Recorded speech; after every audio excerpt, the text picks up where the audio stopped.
ફરિયાદ મામલે ભાજપ પર વરસ્યા ગોપાલ ઇટાલિયા। રોજ રાત્રે ભાજપના નેતાઓના સપનામાં સાવરણો આવે છે। સપનામાં અરવિંદ કેજરીવાલ અને ઈસુદાન ગઢવી દેખાય છે। ભાજપ ડરી ગયું તેથી ખોટી ફરિયાદ કરાવે છે।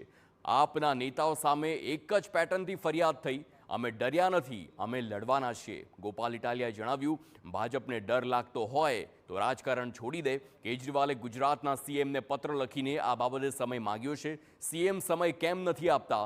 અમે 60 ફરિયાદનું લિસ્ટ આપવા તૈયાર છીએ।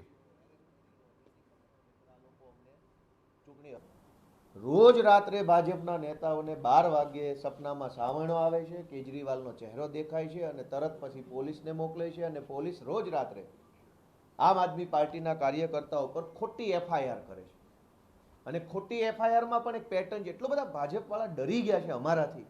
અમારા માટે આ ગર્વની બાબત છે કે જેને પોતાની જાતને મનમાં ફાંકો છે વિશ્વની સૌથી મોટી પાર્ટી હોવાનો, એ ફાંકો અમે કાઢી નાખ્યો છે અને એવી બીક લાગે છે કે પોલીસ મોકલે છે।